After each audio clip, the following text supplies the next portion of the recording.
we're going to be bringing our experience as writers, gamers, and devs to talk about writing in some of our favorite games and what makes it good. So I think we'll just start by introducing ourselves. My name is Meg Eden. I teach creative writing at the University of Maryland, College Park, and Anne Arundel Community College. My novel, Post-High School Reality Quest, really plays with the intersection of game design and writing craft, that it's all told as a conversation between a text parser and a player. So the main character thinks she's stuck in a text adventure game. I'm Vincent Kuyat. I'm a game developer, both video and board game. I'm a developer, so I can do the program myself, thankfully. I just got accepted into American University to get a master's in game design. I've participated in multiple Ludum Dares, including the, I think, 10th anniversary one this year, where I made Small World Online, a text adventure that deals with the idea of being addicted to games. And I participated in the Global Game Jam at MAGFest in 2015, where I made the board game Global Crisis that actually won Best Designed Game Award for that particular location in the Global Game Jam. All right. Hi, everyone. My name is Luke Johnston. I am a mechanical engineering major and English. So I decided to combine those two and go into game development, specifically into writing and creating stories. So I'm working with virtual reality and the Oculus Touch to change the novel that I wrote in high school into a virtual reality experience. So it's been a really interesting ride, and hopefully we can talk about that. Absolutely, yeah. I think the best way to start about talking about what makes good writing is to point out some of the best written games that we know. So what are some of your favorite well-written games, and what makes them so strong or memorable? I'm going to start with, say, Super Metroid is one of my favorite, most well-written games. In fact, it's pretty much my favorite game of all time, but it's kind of odd to say that it's one of the best written games I know, because it has almost zero writing in it in the form of text. Less is more. Yeah, but I think the storytelling in it is strong because it does things through the environment and how you interact with the game, instead of by telling you, you're feeling this emotion or anything else. If you haven't played Super Metroid, you've had many years, so I'm going to spoil stuff. It's your own fault. But I mean, at the end of the game, when you find the giant Metroid that tries to kill you, and then it stops, realizing that you're the person that found it, and it hatched, and you're effectively its mother at the end of the game, and then when it dies, saving you from Mother Brain when she activates her super mega death ray and gives you the ability to actually kill Mother Brain, that is one of the most powerful and emotional moments I've seen in video games. And so I find that to be just phenomenal writing in the way that it makes you feel those emotions through experiencing what Samus would be feeling at the time. Just dread fear at this thing that you can't kill because it's so big and powerful, and then remorse over the fact that it had died saving you, and then anger and vengeance upon a Mother Brain when you get the ability to do so. And a game that I haven't played, but I have heard is absolutely amazing at storytelling as well, is Brothers: A Tale of Two Sons, which I'm pretty sure has won a ton of awards. But I know that it's well written because it tells a really good and emotional story without any words in the English language. They use a made-up language the entire game, so everything is being told through the actions of the two brothers that are going through this world and trying to overcome the problem that they have. I guess, yeah, for me, I agree. I don't like to be told what to do in a video game. That's probably why we play video games, is to explore like our own potential through like virtual characters. I guess for me, probably something that has a completely immersive world. So I guess each of us has his or her own opinion of what an immersive world is, but for me, probably BioShock Infinite, because it's not only something like really terrifyingly familiar to our own society, but something that we would project our fears onto. Like, it's basically the USA gone wrong, right? So I just like that kind of, that immersive quality, as long as it's something that can really tap into your fear, but it can also give you that excitement as well. I think that really draws you into a world that completely immerses you. I actually find it interesting you say BioShock Infinite is the one instead of BioShock, because, I mean, I haven't played Infinite, unfortunately, but I know that BioShock really drew me in and felt like a really cool world. Oh yeah, it definitely built upon, I guess, the horror aspects of BioShock. expanded on the story, but as you said yourself, without requiring you to have too much reading. And I think one thing that the BioShock developers did great was having the AudioVox recordings. So like you would hear the characters speaking to you through through the past, but without actually telling you what to do specifically. But then, obviously, Would You Kindly came into effect. Oh my gosh. It's such a good twist. That is amazing writing right there. Oh yeah.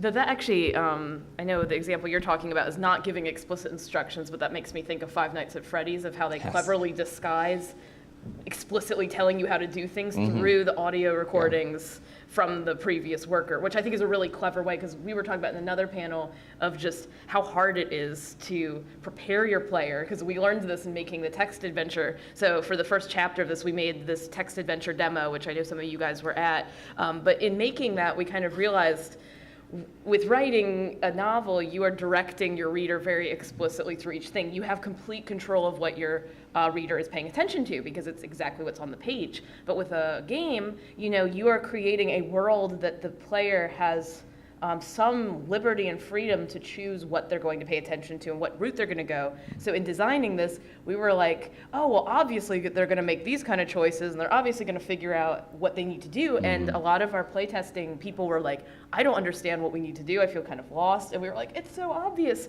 But people don't check their inventory ever. That was another moral that we learned. But it was really interesting to realize like how different those mediums are and how hard it is to direct a player. Because like you say, there's like that freedom of like, I don't want to be told what to do, but at the same time, we do need to guide and direct the player so that they're not like, I have no idea what to do. And doing that in a way that's clear enough for the player to not be confused, but not so explicit that it's like Navi of, hey, listen, is very hard. So I appreciate that FNAF had such a clever way of doing that. Well, I think the ultimate way of doing something like that is designing it in such a way that the player themselves want to do the thing. Yes. It's like My Big Fat Greek Wedding, where there's like the father and they're like, no, it has to be his idea. So you have to like create an environment where you persuade them without them realizing that they're persuaded, so that they make the choice. Yeah, but there still has to be a clear direction to do for something to do, so you don't play like the original Final Fantasy or any of those older games or Castlevania 2, where it's like, well, what do I do? Well, unless you literally read Nintendo Power, you have no idea what to do. Go crouch in front of this wall with this specific item equipped for like 5 seconds, and a tornado will show up and bring you somewhere. Really? Obviously, it's so intuitive. I'm pretty sure the Nolan brothers, like, they're big video game fans, because pretty much the plot of Inception, of designing levels as illusions or giving the player the illusion of control, when it's actually, and from the development side, you can create really nice landscapes, but you can't actually go there. But as long as you said, you give a person like a motive for going to a certain direction without wandering too far, yeah, that's definitely an emotive to keep going. Or you just make everything interesting and give them freedom, like Breath of the Wild. True. Yeah, or spend 10 years in development. Well, in Breath of the Wild, I think something that's so brilliant about that is visual prominence. So the whole time you can see that mountain, and it's visually prominent on your landscape no matter where you are. So that tells you that's an important thing that I'm going to need to go to, and I want to go to that because I can see it. Journey did that perfectly. Yes. And which is a nice change from Ocarina of Time, where you're like, I want to go to the mountain, and they're like, get the random item first. Great. I'm almost wondering if now would be a good time to play that Zelda clip from Sequelitis, because we were kind of talking about the idea of like, I don't want to be forced. So this might be a little bit of repetition, but I think if you guys have heard Egoraptor Sequelitis talk about video games, he can be very articulate, and he's got. He is way more articulate than any of us. I promise you that. This will be the best segment of this panel. So if you were here for the writing workshop, this will be a little bit repetitive. Subscribe to his YouTube channel. Yes. I'm gonna play it now. So look at that dinosaur. Here's a flying dinosaur right there. It's this kind of misdirection of like what you should care about in Zelda that really bugs me about Ocarina. People hear this? Like, let's take its story for example. Ocarina's story provides you with a context to your quest. That accomplishing this will save this or change this, but it refuses to acknowledge the player's innate sense of wonder and drive to quest and fight. Players want to fight bosses. They want to be rewarded for their efforts. They want to enter a dungeon, see what's inside, and succeed against enemies. But you gotta put that feeling aside. There are more important matters at hand. The Sheikahs or the Hylians or whatever. Save the Hylians. Gorons don't have rocks to eat. That's why you gotta quest. Gorons gotta eat. The fuck are the Gorons? I don't even care. And then what we're left with is what feels like a formality. Dungeons with doors that need to be opened, bosses that are beaten in the same fucking manner every time. I think the idea that you're told you're a hero saving a kingdom is at least somewhat unnecessary. When it's an order delivered by the game, it becomes a task. It's like a job. The message should be in that, as a player, your idea of fun ends up making you a hero. Fighting monsters is what you live for and isn't what, say, this fucking guy lives for. Why aren't all these other dudes going out and fighting monsters and questing? Because they're not heroes. They don't find it fun. But you, the player, find it fun. You find killing monsters fun. You find ridding the world of evil things fun. That makes you a hero. Not the dialogue, not the story. A book can tell you the main character's a hero with dialogue. A movie can too. But in a game you can feel it. You can experience it firsthand. You don't need dialogue. Why was the inclusion of so many semantics necessary? And I don't buy the argument that they're only there to richen the world with story, because adding those contexts to the situation is devaluing design aspects. The game literally stops for you to complete some asinine story task. Look, you go to Kakariko Village. You go to the entrance of Death Mountain. Dude won't let you pass. You go, what the fuck, man? I want to go up there. That's what I want to do. But no. You have to wait for the game to tell you why you want to go up there. You know why you want to go up there. You want to fight some dudes, fight a boss, and get a cool weapon. But no, you gotta go talk to Zelda. And then Imp is like, hey, you know, this is really important, so we're gonna give you this note to give to this guy. I don't care. Nobody cares. You seriously just made me waste my time, press A bunch of times so that I could go up there. Just like a fucking... There's a tiny wall standing between me. I can climb over it. I'm an agile kid. I can climb the shit out of that. I climb vines all the time. No big deal. Purposely misinforming the player about why they should care about what they're doing displaces their values. And it creates a you can't tell me what to do attitude towards the game. And that's the last thing you want a game to do. You don't want a game to nag at you, especially in a game with an open world. Just look at how many fucking people hate Navi and Fee. All they do is nag and tell you what to do. Who the fuck wants to be told what to do? Am I in a cubicle? Am I sitting in a cubicle playing a Zelda game? No. See, this is why I think the Master Sword is brilliant, particularly in Link to the So I recommend, if you guys haven't seen that full video, to go watch at some point, because he makes some really great points of, he's kind of reluctant to do it, but acknowledges that Ocarina of Time, as much as we idealize it, is not perfect in its storytelling, and is a lot of the things that we're saying that, you know, we hate Navi because Navi's telling us instead of showing us, so. We can't just go to Death Mountain like you can in Breath of the Wild. We have to have Navi tell you to go to Death Mountain because these are why you care. And you're like you said, I don't care about that. I just want to go fight the things. So something that was kind of brought up in there a little bit was the idea of differences between different writing forms. The movie can do this, book can do this. Luke and I both have experience with writing novels as well, and so I guess I'd be interested in us talking about how do you think writing for video games is similar or different than creative writing? What kind of things are we doing differently? Luke, I'd love it if you could talk about this idea of translating your novel into a VR game a little bit. Sure. So I can just walk through the process of how I turned like a script that I based off the first couple chapters of the book. So for the most part, it was really simple. I pretty much took the dialogue aspects of the book and I put that into the script for some voice actors. But like everything that's like not dialogue, the narrative, that went into the design. So that's when I really cracked into SolidWorks and got the CAD going. So for the most part, we used the Oculus Touch, and I guess we're going backwards. But we also were very fortunate to call upon the Gamer Symphony Orchestra to record some music.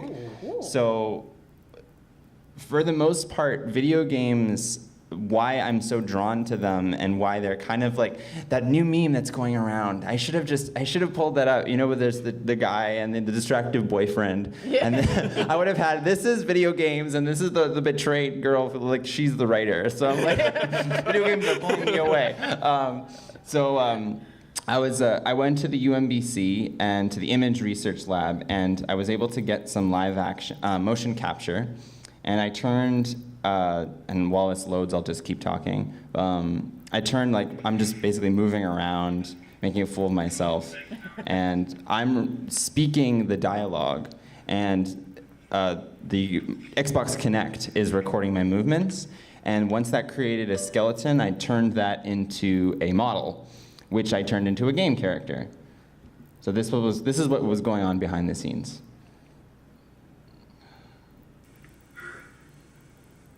The general will be damned.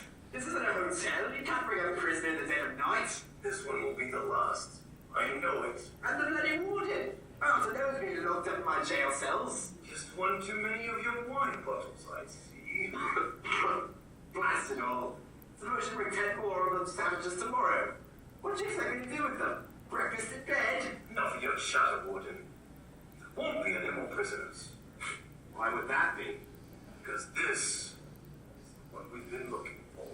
Well, Luke, beyond just the technical aspects of converting models and stuff to VR, what were some of the aspects of taking something that is linear by definition and turning it into a video game where the players can interact with it in this virtual world? So we talked a little bit about creating sort of the illusion of control, in that, well, obviously you can't go everywhere in a video game, but using that reward aspect, giving the sense that there's something just around the corner that you can find that will give just this much more amount of clarity to what's going on in this world that you've just dropped into. That's kind of the incentive that I provided. Obviously, it's sometimes easy to get distracted, but in the early stages of development, you want to make sure that you have a clear goal set for you.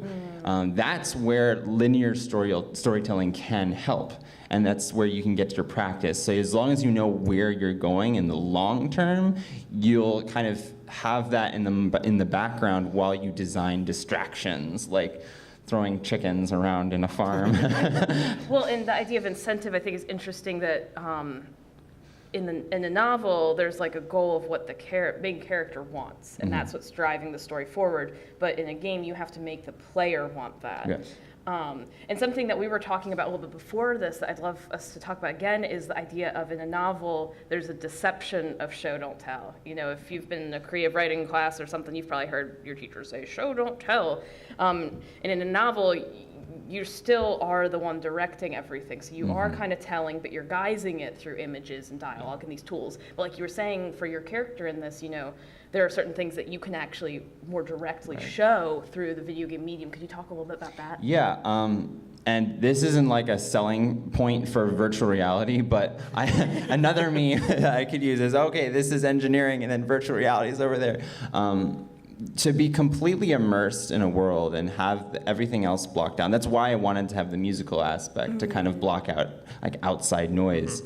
Is that, say that your character just escaped from a torture chamber and had like a severe disfigurement, like couldn't see out of one eye. Well, if you put on a headset, like developers can program so only one side of your viewing plane is blocked off.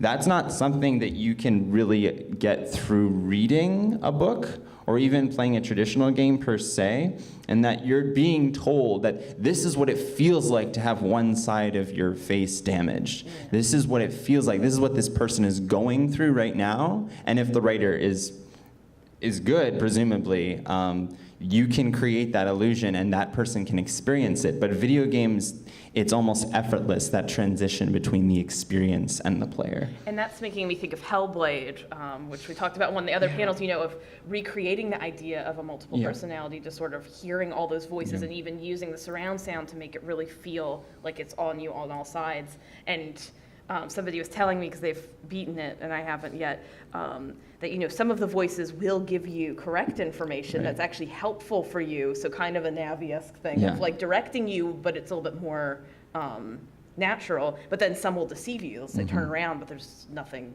there. So that's kind of another The way. unreliable narrator. Yeah, exactly. And with this, I guess, Vince, I'd love for you to talk about Small World Online, because you use Show Don't Tell and some of these kind of things through the visuals of these objects. Could you maybe talk briefly about Small World Online, what it is, and like how you used objects in that? I'm trying to figure out how much I did Show Don't Tell, because the main Show Don't Tell I used was, I guess to explain what it is. Small World Online is a text adventure that I made for a 48-hour game jam, which I chose to do because it's easy to write text, easier than it is to make graphics. Actually, I did do Show Don't Tell. Okay, sorry. Now you're understanding. It's morning. I'm remembering what I did, yeah. But the main thing I did with that is because it's trying to deal with the idea of being addicted to a video game. As you're playing the game, occasionally stuff will pop up like an Outlook reminder, and I actually found a Outlook reminder online and did a little bit of editing so it would say the things I wanted to say instead of whatever the template was. Be like, hey, you have dinner with your parents at 8 o'clock. And if you keep playing, eventually a new thing will show up, like an SMS message will show up from the top, being like, hey, this is your parents, why didn't you show up for dinner?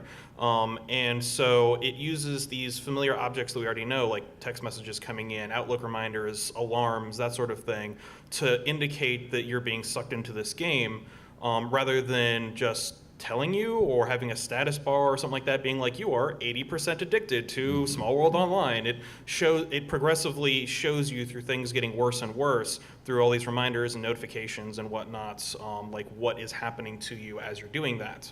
Or if you quit out of the game, it'll have positive things happen. The people will be like, hey, it was great to see you, glad you made it out, kind of thing. So I was able to convey a story purely through these things we see every day, instead of explicitly telling the player, here's the story. Well, and it helps immerse you in the world because the main game part is that text adventure. So it immerses you kind of like Pony Island or King's Quest, or not King's Quest, King's Way, where you're like on that desktop and your world is that desktop. Yeah.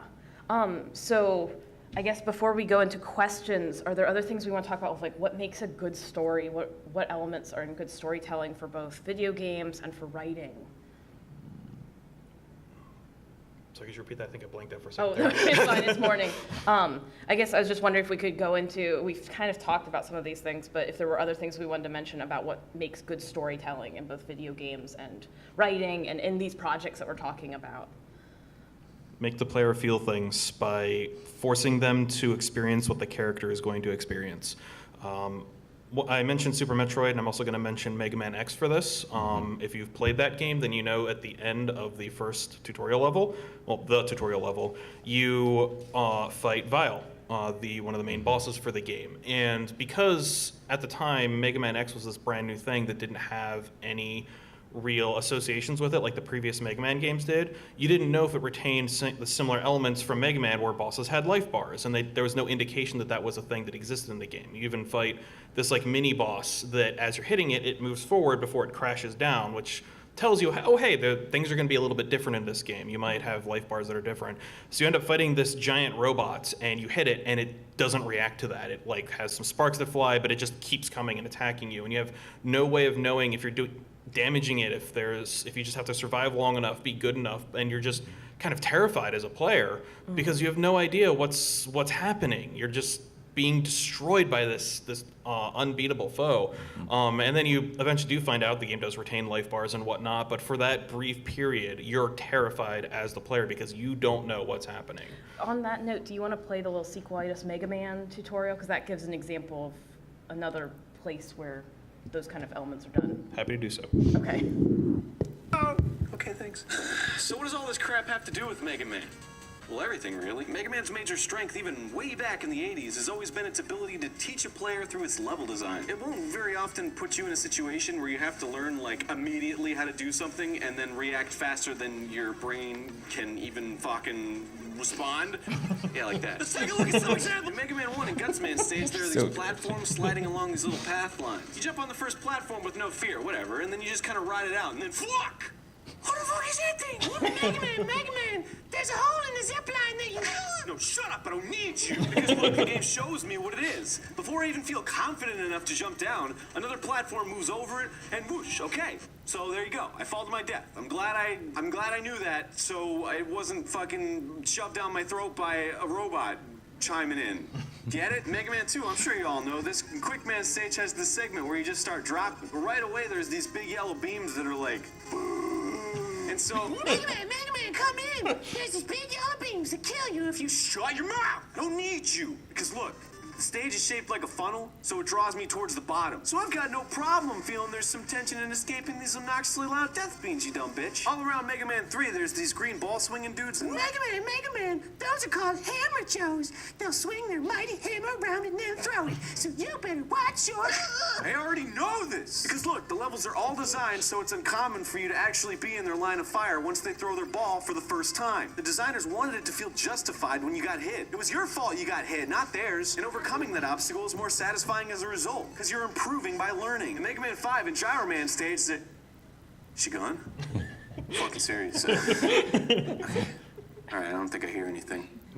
So, in Gyro Man stage, there's these flying spiky dudes that fall down on you, but you kind of have a lot of space to avoid them, so it's not really a big deal. But suddenly you jump on this weird platform, and because you're... Mega Man, those platforms fall when Hey, no fucking shit! They're falling! They're fucking falling! I can see that! How many I'm going crazy here!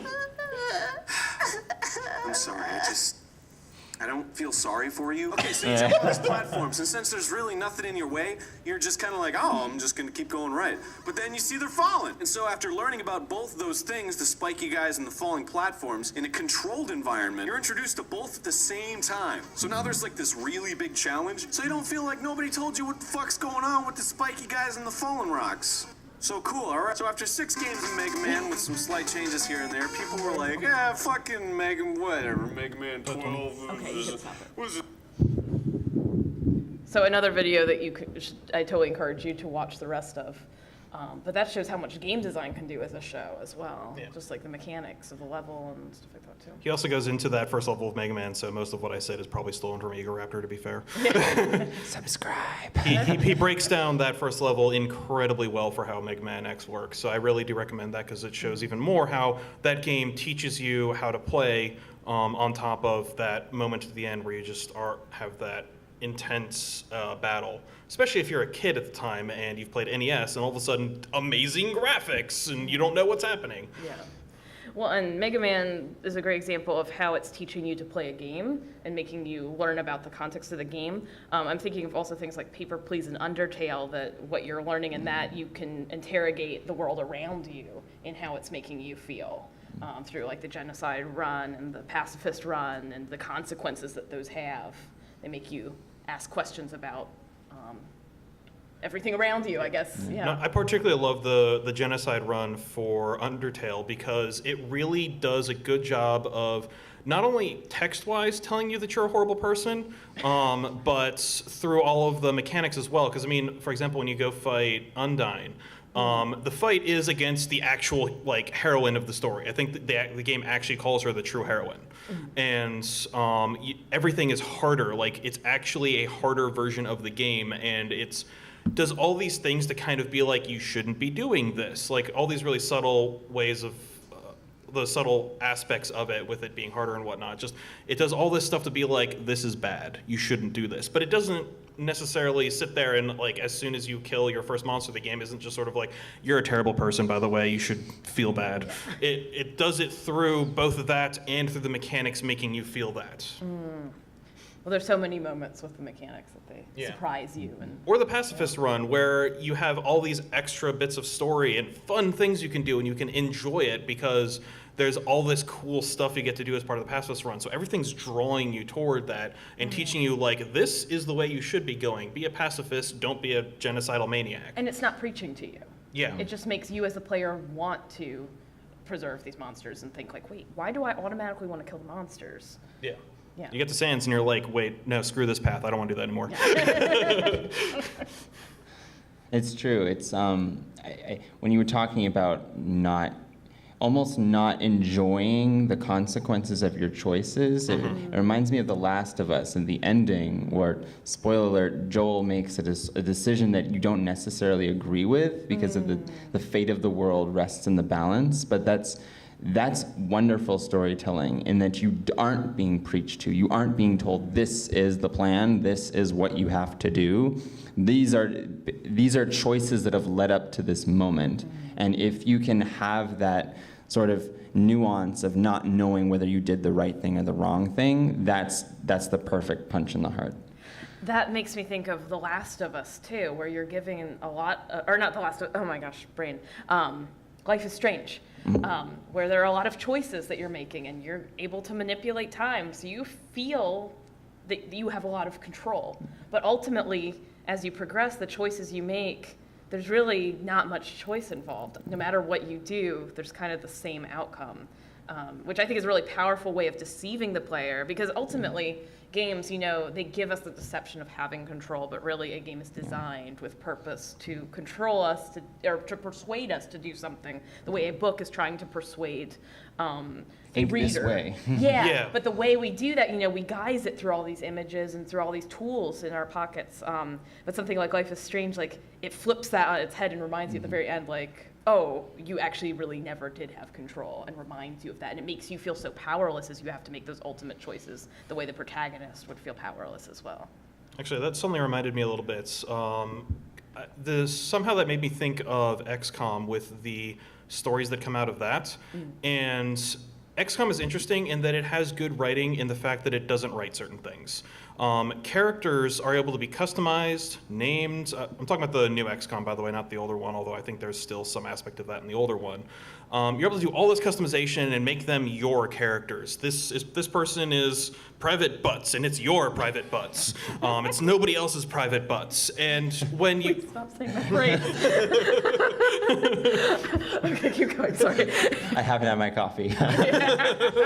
But I mean, it's your character because you put in the effort to make them your character. And then as you're playing the game, they start to develop their own story. And they have interactions with characters on the battlefield. They have certain things that happen, like the YouTuber Total Biscuit talked about how he named a couple of characters after his friends who are in real life engaged. And they defended each other's backs in game. Like, one person would get in trouble and the other would come up and rescue them from trouble. And they had that pattern through the entire game. And so it had this really interesting story that came out of it because of these two characters that were kind of acting like their real life counterparts in a weird way.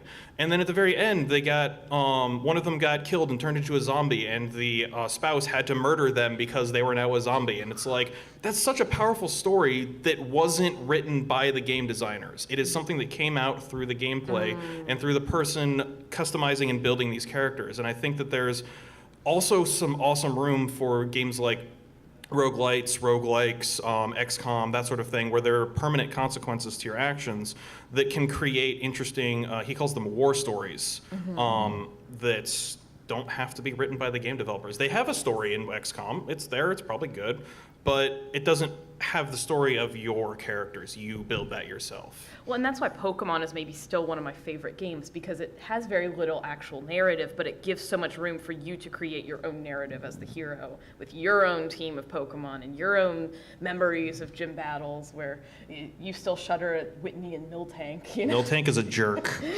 But like, the absence of a narrative can almost be more powerful of storytelling if they create a world and these mechanics that allow us to fill in the gaps and create our own narrative. Also, you mentioned Papers, Please a little earlier. Can you talk a little bit about that? Because I know you have some really cool things to say about the storytelling in that. In what direction? With the family and the how it... Moral dilemma? Yeah, kind of, because you've talked about how there's almost no storytelling or storyline with the family, but based on your actions, like, they can get sick, they can die, you can not have food and stuff like that. So at the end of all of my Intro to Creative Writing courses, I make sure to have a unit where we talk about writing beyond traditional writing. Because, you know, if you take a creative writing course, they're like, let's talk about poetry and talk about fiction and nothing else. So I always include Papers, Please and Welcome to Night Vale. And a question that I have for Papers, Please is, what would this look like in a different medium? What if it was a memoir? What if it was a short story? And would it be different? And my answer is absolutely, because what Papers, Please does that's so powerful is, instead of hearing someone's story of this is what it's like to be a border patrol agent and it's terrible for these reasons and I have these conflicts for these reasons, it's allowing you to feel those moral dilemmas and feel the monotony of what that task is like, of doing all the stamping and learning how complicated it gradually gets more and more complicated of everything you have to do. And you have to make these dilemmas, make these choices based on somebody comes and they say, please let me through. I know I don't have my papers, but my spouse is on the other side and I need to get through. And you have to make a choice, like, am I going to let them through and have the consequence on my family and their pay and their survival? Or am I going to ignore this person who is a human being? It feels like a real human being. Actually, one of these panels, when we were talking about the retro aesthetic, something that was really interesting that we realized about Papers, Please is the absence of facial expressions, and the pixelization and the abstraction that's created through that art style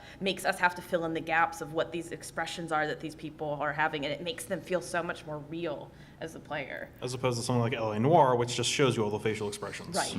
Which is, in a sense, the more details it's that can have, it's almost like the more explicit and the more telling it is. When we have the abstraction, it's more showing and requiring us as players to interact and to put in our own interpretation, which makes us more emotionally invested, I think. So we got a little over 15 minutes. Do we want to do questions? Yeah, that's what I was going to say. Does anybody have any questions for us? Anything we didn't talk about that you're interested in? Yeah. We're making a game, but neither of us are writers. How would we go about doing that? Do we write the game ourselves? Do we find someone else who writes, but maybe not writes games? Do we just consult with somebody who writes games? How would you recommend we go about doing that? It's a good question. That is a good question. Do you have a story in mind already? We have an idea of how a story should go, but we don't traditionally know how to apply that. Well, let's go the old-fashioned route. Give us your elevator pitch. Like if somebody said, I want to make your game a reality, and you had 30 or so seconds to do, what would you tell them? What stands out? What would make the player want to pull through or complete the game? Do you pitch this to like writers in general? Or do you pitch this to like normal people or like people who would play your game? What do you say to that? Well, I think as Vinny suggested, sometimes the writing comes about naturally. I don't think you necessarily have to have someone who's like, I am a writer, I am good at writing, this is the proper way to write. I think I hold by Pixar's axiom that story is king, and that sometimes comes about through just creating a very interesting character that as developers you could totally do. But the story could come about through that character's limitations, like is he or she unable to blast fire from his or her fingertips at a certain point? Is this character, what does this character want most of all? Does it want to complete the game? Is it unsure about completing the game? Does it hesitate? What sort of restrictions are you putting around this character? And the story and the writing can come about naturally after that, I feel. Well, and something that we've said is like, you don't need to have a certain background to be able to have a perspective on like writing or game development even, so in fact, not having that background can have you be able to approach it in a really unique and interesting way. I will say though that there are some really awesome books about writing for games, so I totally encourage you to check those out at the library or buy them, and maybe that'll give you some cool direction and ideas. And I don't think there's anything bad with consulting writers. In fact, I think that's awesome. I think we would benefit in the game design and development community if we brought more people with a writing background in, because that's a whole different perspective. So I guess, in short, what we're saying is there's a lot of different ways you can approach this, so there's not like a single way where you have to do it this certain way. But there are so many cool resources that I do encourage you to take advantage of those and see how those help you with forming your game. I would say a couple recommendations that I have are, one, if you're not directly working with a writer right now or don't know a writer that would be interested in working with you, somebody good at writing, doesn't have to be a professional writer. Just make it anyway. And once you've gotten to the point where you feel you have something interesting, start showing it to people. They will tell you if the writing needs work. Yeah. Usually when you listen to people give feedback, they almost never give you the correct solution to something, but they will usually point out an accurate problem. Yes. So you want to write down what the problems are and then probably try and figure it out on your own later instead of taking their suggestion on how to fix it at face value. Another thing you could potentially do, and I don't know if what you're doing has enough content for this, maybe it does. NaNoWriMo, National Novel Writing Month. You can go in, it's basically a thing where you have to write 50,000 words in a month. you could go into that and just write out your story. And it's going to be bad because you're focusing on volume over quality. You don't go back and delete or edit, you just keep going. And that could give you the bones for what you need for the story. And then you can go in, pull out the parts that you think are interesting, edit it, whatever, but you'll have something to work with. And then you can pull that into the game through game mechanics, text, whatever you want to do with it. You'll have something to work with. That's in November, so it's a couple months from now. So something to investigate if you feel like you want to do that. It's free, by the way, and there's like meetups that are free and stuff to like encourage you to keep writing. Another tool that I want to try and use more as a writer and with designing games is Twine, where you can just create, like this choose your own adventure kind of thing in a visual format. And so it's kind of a cool way to play around of like, you can, they did a workshop for it the other day, so they were talking about how you can lay out all the different options and create almost like a labyrinth. So you could do a bunch of like things like that where you could just plug and chug and kind of see where it goes. It's a little bit like virtual sticky notes in a way, but you can interact with it. So you can click on one option and get this thing to happen and go down a different path instead. So you can actually see how that plays out. So if you have choices, you can actually go down that path and be like, that is an interesting path. Maybe I'll focus on that. Or this path is not as interesting. It needs work. It doesn't really need much programming background, so. Literally no programming required to use Twine. Great question. Any other questions or thoughts? Yeah. Yeah, so what are your thoughts on using something like voiceover as a narrative element? Because I know like in film and television it kind of gets spat on a lot as lazy writing, but there are a lot of recent indie video games that use it very effectively, like Stanley Parable and Transistor. And, they use a lot of voiceover and it has a lot of personality. It works really well. So is there just something inherently different about video games that makes it more viable, or is it something particular about how they did it? I would say any tool, you just have to use it purposefully for whatever story you're trying to tell. Yeah. So for movies, that's become maybe a trope where it's like, well, then we don't have to do all this other stuff, so we can use it as exposition. But if we're trying to put it in a new context, that's making us use it in a different way and more creatively. Like Stanley Parable, I feel like we were talking about walking simulators the other day, and we found that helped you enter the world of the walking simulator in an engaging way through the voice of the narrator in Stanley Parable. Pro tip, do not explain what the players can see. Yeah. If you're using voiceover, you mentioned Transistor. Bastion is made by the same company. They do the same, they have the exact same kind of thing. It adds extra stuff to the game, so it's something you can enjoy, or a witty quip or something like that. Like Bastion, there's like 3 or 4 different voice lines you can get depending on how you approach stairs at one point. And and one of them is funny because you don't go up the stairs when the narrator's like, he's going up the stairs, and then you just stop. And he's like, I guess he didn't then. But that's adding something to it instead of saying, you're going up the stairs. It's like, well, I am going up the stairs. Thank you for telling me that. So if you're going to use something like a voiceover to do something, you really need to be adding something to what is happening instead of explaining things the player either already knows or is currently in the process of doing, because being told what's happening while it's happening is the most dull thing in the world. Well, and I would say with that, with both of those examples, they remind me of Post-High School Reality Quest, which is really a dialogue between a text parser and a player.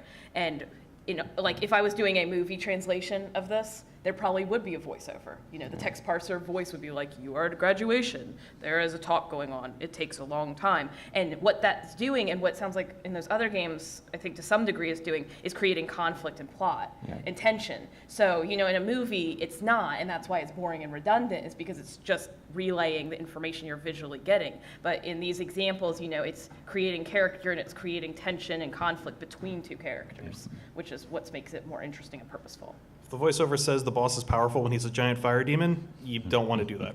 Yeah. But she actually reminded me of the Lemony Snicket series on Netflix, which is, I think, one of the most successful translations of a book to screen that has ever been done. And it uses not necessarily voiceover per se, but it does a kind of voiceover-esque thing where they have, Lemony Snicket as a character show up occasionally and talk about what's happening, but he's usually giving extra information, like I was saying, instead of repeating what they just did. Klaus got hit and he is sad. Yeah, of course he is. He just got hit. And there's also a story behind Lemony Snicket's character that relates to the Baudelaire orphans that you're probably not going to find out until the last book. I mean, well, you do find out until the last book, but at least the last episode in this case. So if there's something, I think a lot of voiceover characters, there's something interesting about them or intriguing that sorely like peels away as the story unfolds. So if there is a voiceover that is necessary for the story to be told, that character has to have a story of its own. It can't just be sitting there. Here's the information. You might as well just read the text as it scrolls. I love that because you know what I loved so much about this execution of Lemony Snicket is that it foreshadowed stuff in the future books, because you said the books bored you because it was just, here are these sad things that happen with the orphans, and then later there was this whole other level, but with the show they foreshadowed that right away through having the narrator in a way that the book wasn't able to do. So it pulls you right away to know there's more than just the story with the orphans, which is really cool. Great questions. Any other questions or thoughts? Yeah. Yeah.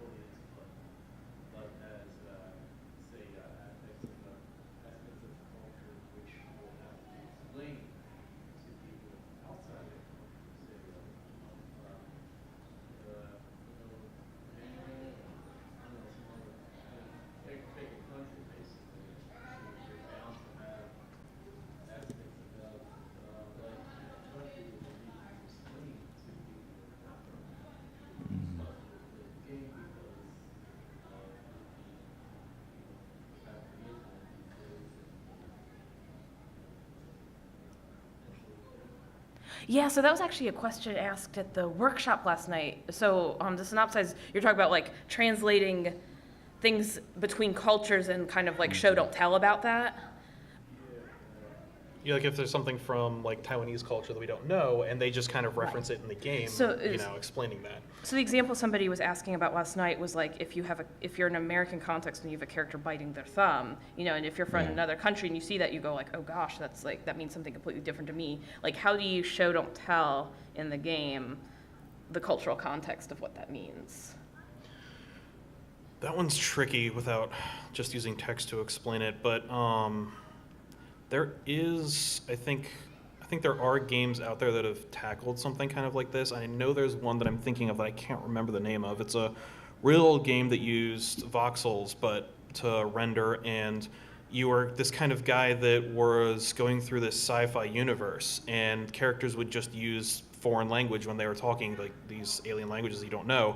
And so throughout the game, you were slowly picking up meanings behind things as you did that. And so I'm not sure if there's any perfect way to do that, because like you said, biting your thumb could mean different thing in different cultures, and so you don't want to do something that might insult somebody in another culture, because I think biting your thumb is an insult in some cultures. So part of that might be localization stuff. So you might have to... Phoenix Wright and their localization. Yeah, you might actually have to modify aspects of the game in order to fit a culture. If you're deliberately going for trying to explain how a different culture works, I think you need to broadcast that as at the start of the game, or like in the description for the game, in order to be like, this is about, say, Japanese culture, where you're going to learn aspects of this, so don't, like, if you see that something, don't assume it means what you think it means. It means what you think it means, because it might be totally different in this culture, so you're going to need to learn about that. Because I don't think there's necessarily a good way to indicate those things to everybody all the time, because somebody's going to be insulted somewhere by something. Yeah, I think that's a great point about preparing your audience, and I think also something I mentioned last night is you can do things through tone to be able to convey what it means. So if you have, say, with biting a thumb, and in your culture you would associate that with anger and it being an insult, but if the tone is dissonant to what you would typically expect, then, and you're getting all these other cultural cues, you might say, oh, well, maybe this means something different than I anticipated. But you can indicate what those things mean through. You don't necessarily have to use text, but you can do it through, say, the reactions of other characters. So if somebody bites their thumb and that is an insult, then maybe other characters are like, "What? You know, like, why would you do that?" And like be shocked or angry or respond negatively. Like you can show the emotions of other people to indicate what kind of tone that action is conveying. Maybe you can't do that with everything, but I think there are a lot of places you can indicate what something means through the surroundings, like people reacting to it, or something else like that. I was reading an interesting article about Death Note and its awful translation into Netflix. But oh my gosh, the movie. We don't need to talk about that. Please don't. The article was mentioning how anime and Japanese media, it often, the way the culture is, and I'm not an expert in Japanese culture at all, but apparently the narration that we often see in anime, like it sometimes seems excessive to American audiences, but it does kind of bring the audience to the same level. And with Japan being a very high context culture where everyone is sort of on the same level of understanding with etiquette, something that's as outlandish as an anime, kind of, it's like, where do we place our horizon of expectations in this world? But then with something that exposition, sometimes it's necessary, unfortunately, to have that, okay, this is exactly what's happening here in this new world. And if you're creating a new world from scratch, whether you're writing a fantasy or a science fiction, sometimes that's the cost of creating a really awesome new world, is that, yep, here's the text block, go through it. Yeah, there's a hard balance because there are some sci-fi and fantasy that I read where I feel like a stranger. So you do have to give some context to get everyone on the same level, but not doing it so much that it makes the player bored. Or exactly. Yeah. Or you could deliberately make the player confused. Yes. If it's such an outlandish world, you could just have a story reason for them to be there and not know what that world is about, such as visiting an alien planet that you've never been to before, and let the player experience that as well. Right. And then through the gameplay, like I was talking about that other game, you start to learn the cultures and the customs and the words and stuff like that. So you can deliberately confuse the player at first. That depends on your intent and your purpose. Yes. Yeah. So you don't always have to explain everything. You can go for different feelings depending on what your game's going for. So you can you maybe explain something up front, and maybe even have a story reason for that, like you're visiting a planet, and the orientation guide is like, hey, here are some local customs that you should know about. Don't do this, it's insulting. Do this, it's don't smile at them because they're going to think you're angry at them. But do like thumbs up because they recognize thumbs up as the universal, like your awesome sign. It's like a kind of a gameplay reason for explaining things. So sometimes you do, like Luke was saying, need to bring people to a certain level before they can interact with something. But sometimes you don't need to because you want to confuse them and have a different experience. Well, I think we're about out of time, but thank you so much, everyone, for coming. And you're welcome to come talk to us and ask us one-on-one questions. And I think we all have our information. So if you want to know more about our projects, feel free to let us know. Thank you. Yeah, thank you very much.